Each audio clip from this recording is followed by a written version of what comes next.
Hello, and welcome to the Boffin Buzz, the podcast for anyone fascinated by farming's future.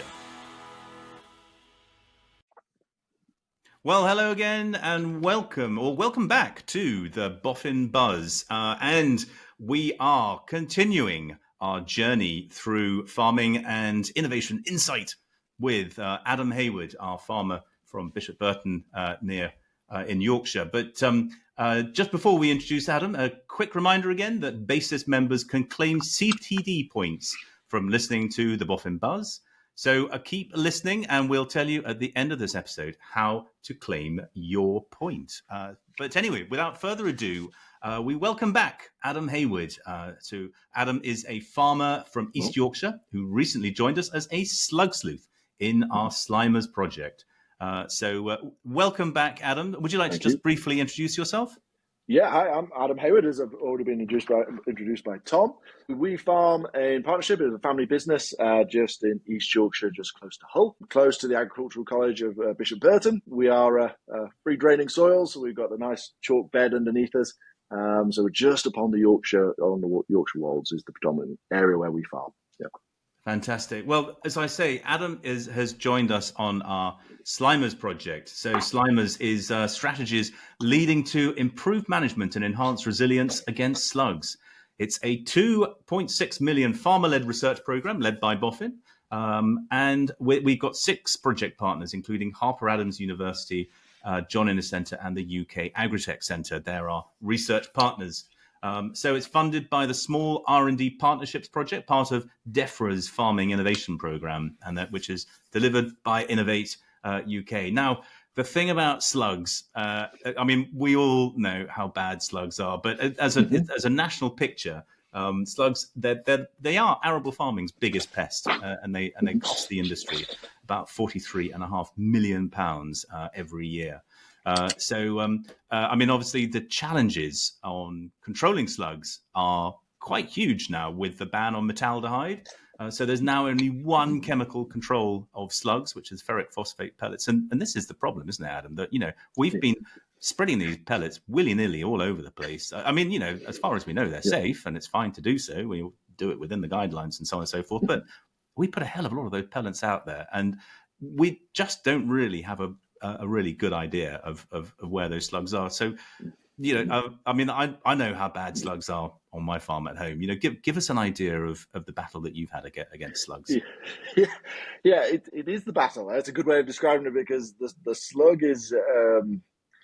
I find it an interesting animal because I knew very little about it. Still, I've got a lot to learn about the slug and their activity and the way the way they move, the way they breathe, the way they interact, and so forth. I've got a lot to learn in that way, and hopefully hence the project where I was very interested in learning something new. Yeah. And the limited control that we do have, we think we're reactive, but are we accurate? I have no idea. We know we're not accurate enough. Of course, right. we trap and we look and we react on slug pressure, and then we go. But, is it too late? Is it too early? Are we putting it in the right place? Oh, yeah, a bit more here. I know it's a bit heavier. We put a bit more here. But it's by no means as accurate as it should be. And is it effective as it should be? No. So have you had experiences of losses from slugs? I mean, we actually have sort of anecdotal experience? Yeah, so not a complete field loss. Of course not. Not of course not. I know some people have. But not full field loss, perhaps neglecting a field which we thought was safe, all of a sudden coming back and being like, we need to do something now, not tomorrow, now. So it's sort of that sort of reaction to it. And yes, we wheat, of course, but actually oilseed rape as well. We still grow oilseed rape. We find it a very useful crop. Although, there is other challenges there with other pests. Also, slugs like to eat that as well. So, that's another tasty crop for them, and that is where we've seen patches or zones there where we've suffered as well. So, you talk about patches. This is one of the areas that we're looking at in particular in the trials. So this is work from Keith Walters at Harper Adams University, and he's been researching slug behaviour for for quite some time. And let me ask you something, by the way, Adam. I often ask this in interviews and things. But what do you think happens when one slug meets another in the field? I guess they go say hello. I have Well, no they turn clue. left, apparently.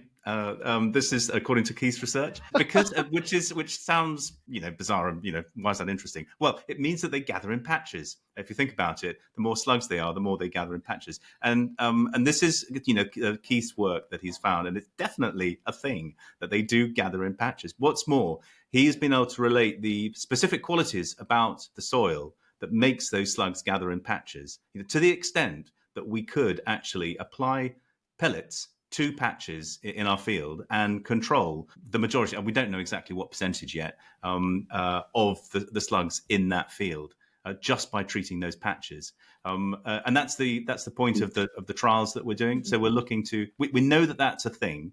What we don't know is exactly where the edges of those patches are. So where should you turn the pelleter on and off in order to control the slugs, and then what percentage of slugs are you likely to be able to control by doing that?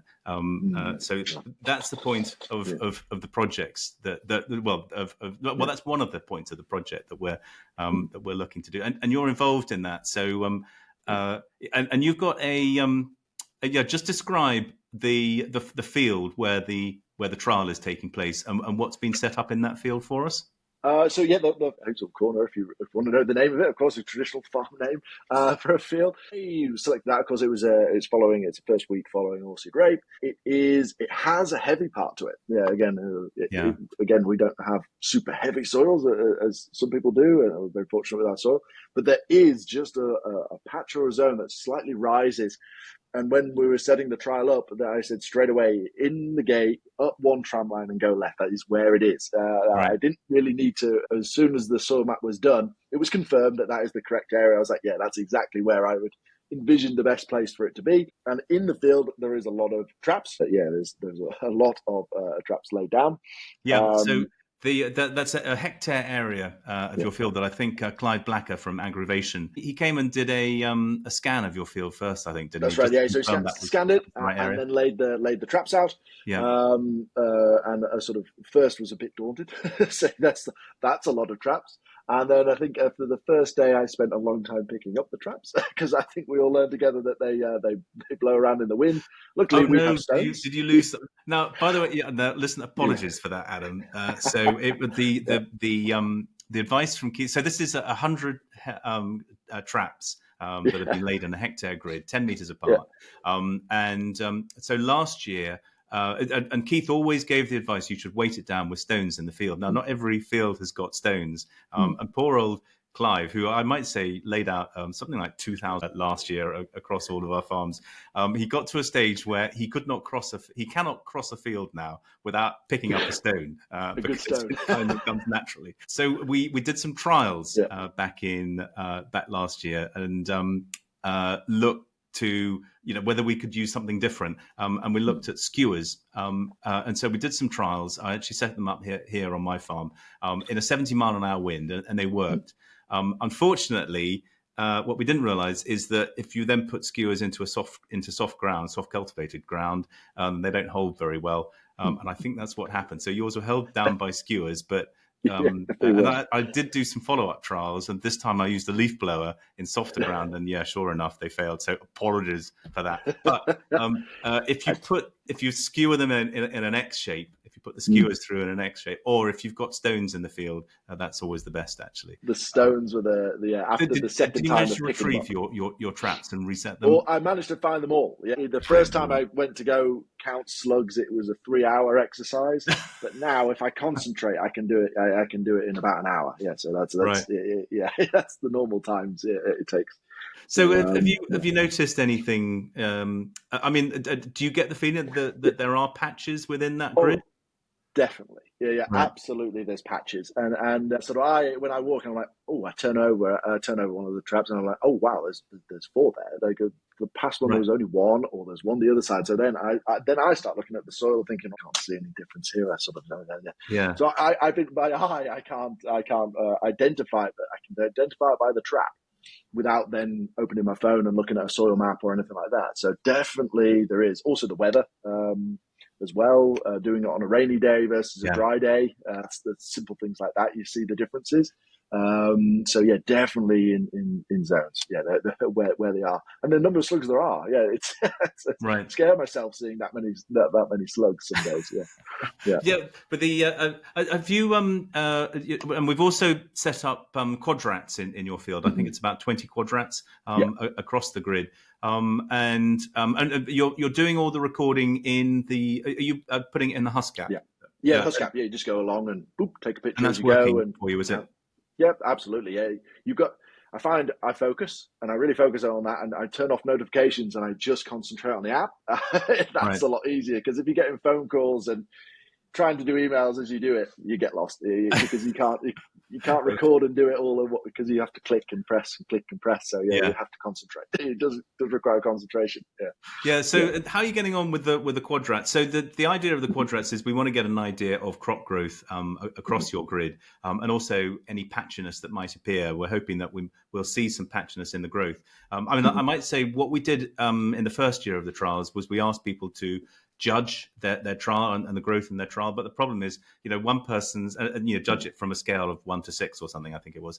The yeah, problem is one person's 1 is another yeah. person's 3. So it was all over the place. So we thought, let's do it with pictures. And the idea is that we're developing an algorithm that's going to read Mm. all of those quadrats and give us some actual data on the crop growth in those quadrats. That's what I was in. That's what I was hoping for. Because yeah, if Yeah. you ask me to judge it, I'll say average. I don't know. Yeah, it's hard to compare without looking at previous years. Yeah, so yes, Have you yeah. noticed? I mean, the actual crop growth itself in the field. Have you noticed any patchiness in the crop growth? A little bit, yeah, yeah. Where there has been a bit of slug damage, yeah, you see it, Right. and I'm like, oh, yeah, I see that there, yeah. And that's me. Just if I walk a field, I'm walking a field. Whereas here, I'm actually getting really low and looking at every meter, every few meters, Yeah. I'm looking at a different square. So yeah, probably that's the most accurate. I'm looking at the actual crop growth. So at this time of year, anyway. So yeah, I do see various bits and changes as well, variation in there as well. So, Because yeah. have you sort of thought about other aspects of slug control? I mean, I tell you what, we've had some really weird and wacky thoughts come through from our farmers, and we've got about 3,000 citizen scientists involved in this project as well. By the way, because another part of the project that we're involved in is slug-resistant wheat. And I'm hoping that you might get involved in this, perhaps next year, Adam, Yeah. where we're trialing some this variety. It's based on Watkins 788, an old landrace variety, where there's been some field trials, feeding trials in the lab that have suggested that this is consistently spurned by slugs, and they're currently doing some work on what they call the rills. So they've crossed this with Paragon, which is a more modern variety. We've now got about 84 lines that they're trialing in field trials to have a look in some detail at the genetics of these. But in the meantime, we're also testing some of them on the farm to see whether Watkins 788 we've had in trials for 1 year. We've got some data on that, and it does suggest that yes, there is something in the field that the slugs don't like. So there is a statistical difference there. We're now looking at, as I say, at some of these other rills. But as part of this, we've been gathering information. Well, we've been gathering slugs from the general public. We've been asking them to send them in to help our feeding trials, because we need thousands of slugs to do this work.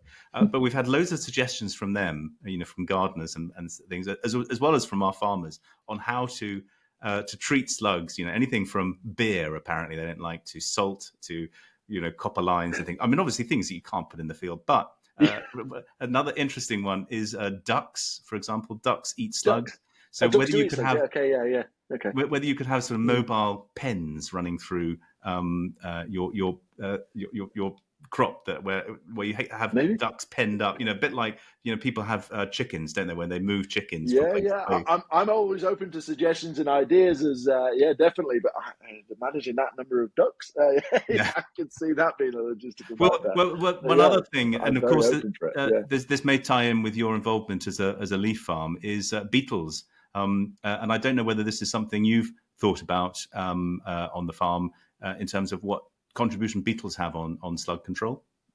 No, it's not actually. I didn't know there was a correlation between beetles and slug control at all. I didn't know that. Again, learning all the time, but no, I did not know that. Yeah, Well, yeah. that was one thing, and I don't know whether you found it in I your want to write it traps down. in your field, Yeah, but in the first year we did the trials. Well, the very first year was 2002, and if you remember, it was very dry then, and we didn't find yeah, any slugs in the traps. It was a bit of a no-show, but we yeah. did find lots of beetles, and it piqued our farmers' interest. And they said, Okay. I'm finding so many beetles here.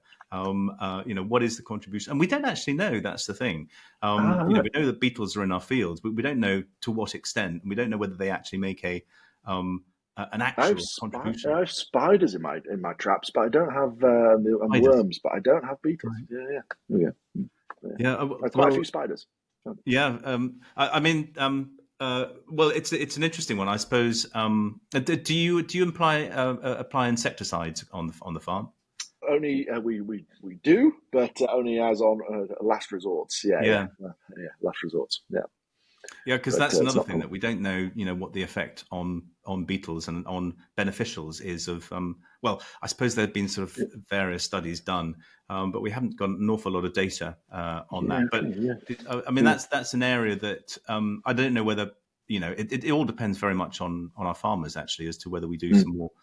Research looking at that aspect. We did try and do a beetle trial last year. We got Kelly Jowett involved from Rothamsted to have a look at some of our farmers set up pitfall traps within their grid. Okay, Unfortunately, the weather slightly turned against us, and yeah, I'm not sure we got any flooded. useful data Yeah. from it. It's certainly something, and we are actively looking for areas Mm. that we can look at within the trials that Mm. would give us some more ideas about slug. Have you got any other tips for staying on top of slugs? I wish I did, and that would be. I wish I had a magic bullet, a gold bullet to solve the problem, but I genuinely don't. Hence why I wanted to be involved more because we thought we weren't winning the battle. Yeah. So that's why I'd like to be involved with the project because I don't see any magic or any wives' tales I have about slugs. Yeah, I Well, really don't. Yeah. I hope that we can provide some more data because Mm. another aspect of the project that we're hoping to get underway next year is we are working with Photenics and FarmScan, who are Mm. looking at identifying and then controlling slugs in the field. So the idea here is that we're going to develop an autonomous robot that will go out into the field. We'll know where the slugs are gathering because of the patches and so on. Patches. So the idea that the robots will actually go out and they'll find the slug, identify it, and then treat it with nematodes. Is the idea. So we can move away from pellets altogether. That's the idea. That'd be good. Yeah, Yeah, yeah, yeah. And zone treatment being yeah. I love the idea of treating a field but not treating the whole field. yeah. That has to happen at some stage. It does have to happen, but Well, for all you can crop imagine protection. Yeah. these nematodes are quite expensive. I mean, they're only really used in gardens and sometimes in field veg. But it costs something like to treat an area 20 centimeters by 20 centimeters costs about a penny. So if you're just treating a slug, that's really quite cost effective. But if you were to treat a whole area, I mean, it'd be too expensive to treat the whole field, obviously, or even patches within the field. But if you're just applying it to the slugs themselves, I mean, the beauty about this, by the way, is these nematodes are fantastic. They eat the slug from inside. They get in and they eat the slug from inside, and then they breed, and then they go off and find more slugs to infect. So it's Oh, kind of self-perpetuating. that sounds Um, like the perfect thing. But yeah, yeah, that's I mean, yeah, it's all a that'd be bit interesting stuff. gruesome, Yeah. but actually, Mm. these are bloody awful pests. If it So works. I Yeah, feel yeah, quite justified in yeah. giving them a nasty death. Um, Yeah, absolutely. Yeah, it would But be I nice mean, doing that. in terms, is there anything you've said in broad terms what you're looking for from the project? But Yeah. is there anything in particular that you're looking to gain from the project, Adam? Really, of course, insight and doing things in a better way. But for me, this applied for most decisions I make day to day on farm is to do things better, Yeah, use less resources, or be more accurate in the way that we apply products, chemicals. And I think that should be the way that we do everything on farm, really, rather than going for the full blanket bomb approach. kilograms per hectare, or how many grams per Mm. hectare can I use? How many times can I do it? No, that's zoned and targeted and justified is what I do. Even better at trapping myself, because I'm not very Yeah. good at.